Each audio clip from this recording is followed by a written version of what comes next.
I have just been to see Her Majesty the Queen, who has invited me to form a government, and I have accepted. I pay tribute to the fortitude and patience of my predecessor, and her deep sense of public service. But in spite of all her efforts, it has become clear that there are pessimists at home and abroad who will think, after 3 years of indecision, that this country has become a prisoner to the old arguments of 2016.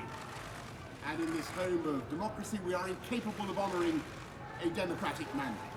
And so I am standing before you today to tell you, the British people, that those critics are wrong. The doubters, the doomsters, the gloomsters, they are going to get it wrong again.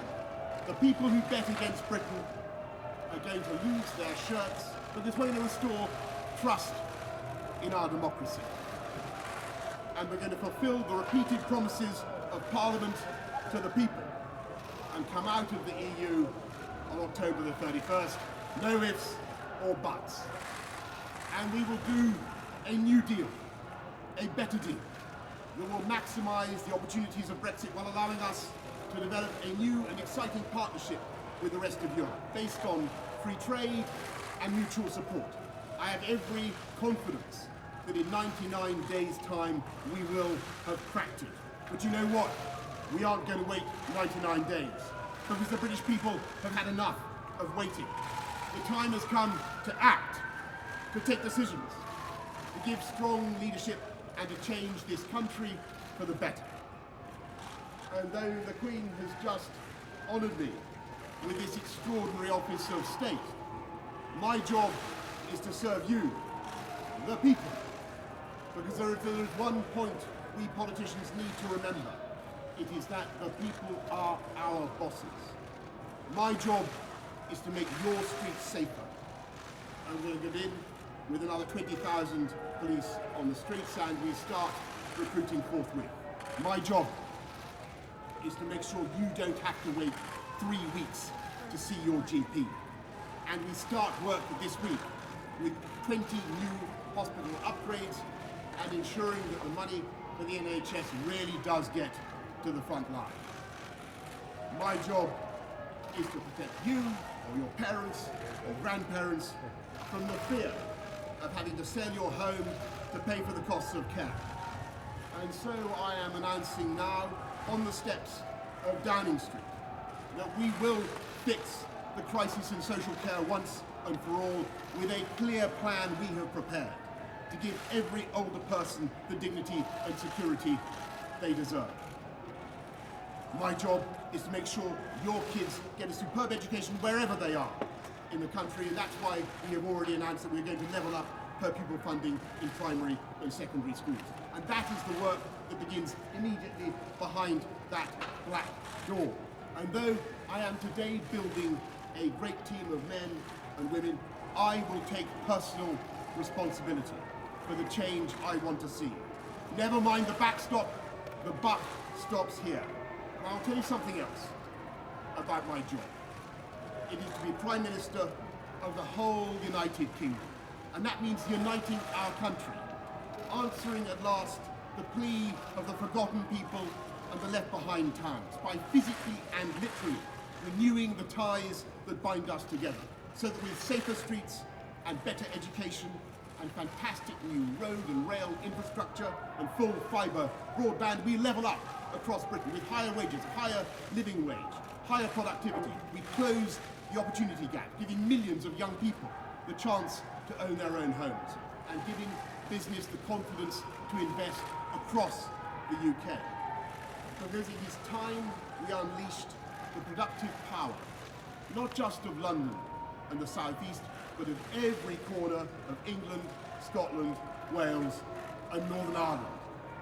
The awesome forces that are incarnated in that red, white and blue flag, who together are so much more than the sum of their parts, and whose brand and political personality is admired and even loved around the world for our inventiveness, for our humour, for our universities, our scientists, our armed forces, our diplomacy, for the equalities on which we insist, whether race or gender or LGBT or the right of every girl in the world to 12 years of quality education, for the values we stand for around the world. Everyone knows the values that flag represents. It stands for freedom and free speech and habeas corpus and the rule of law, and above all it stands for democracy. And that is why we will come out of the EU on October the 31st, because in the end, Brexit was a fundamental decision by the British people, that they wanted their laws made by people that they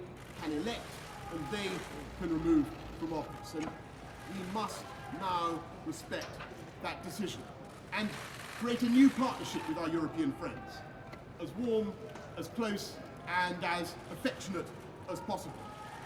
And the first step is to repeat unequivocally our guarantee to the 3.2 million EU nationals now living and working among us. And I say directly to you, thank you.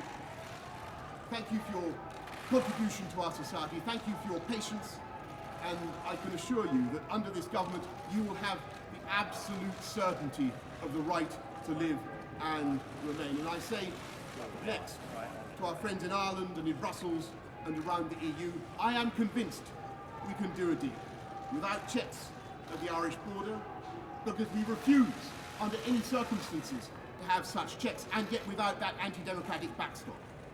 And it is of course vital at the same time that we prepare for the remote possibility that Brussels refuses any further to negotiate.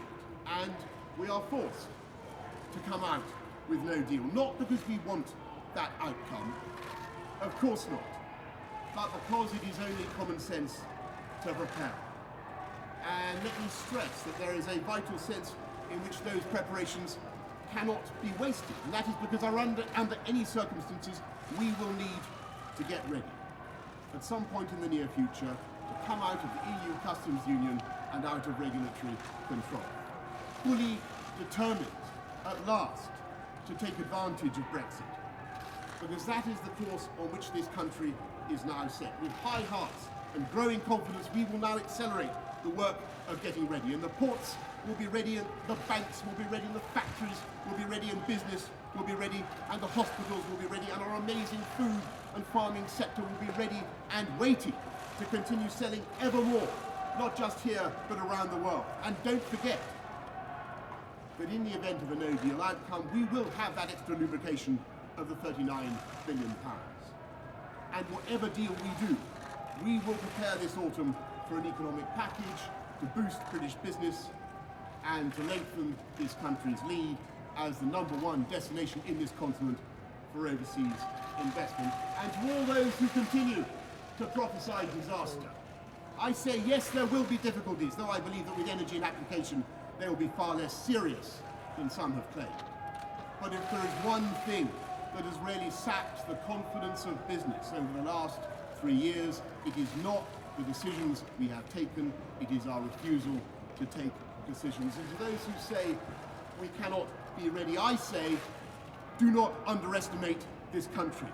Do not underestimate our powers of organisation and our determination, because we know the enormous strengths of this economy in life sciences, in tech, in academia, in music, the arts, culture, financial services. It is here in Britain that we are using gene therapy for the first time to treat the most common form of blindness. Here in Britain that we are leading the world in battery technology that will help cut CO2 and tackle climate change and produce green jobs for the next generation. And as we prepare for a post-Brexit future, it is time we look not at the risks but at the opportunities that are upon us. So let us begin work now to create free ports that will drive growth in thousands of high-skilled jobs in left-behind areas. Let's start now to liberate the UK's extraordinary bioscience sector from anti-genetic modification rules. And let's develop the blight-resistant crops that will feed the world. Let's get going now on our own position, navigation, and timing satellite and Earth observation systems. UK assets orbiting in space with all the long-term strategic and commercial benefits for this country. Let's change the tax rules to provide extra incentives to invest in capital and research. And let's promote the welfare of animals that has always been so close to the hearts of the British people. And yes, let's start now on those free trade deals, because it is free trade that has done more than anything else to lift billions out of poverty. All this and more we can do now and only now, at this extraordinary moment in our history. And after 3 years of unfounded self-doubt, it is time to change the record, to recover our natural and historic role as an enterprising, outward-looking and truly global Britain, generous in temper and engaged with the world. No one in the last few centuries has succeeded in betting against the pluck and nerve and ambition of this country. They will not succeed today.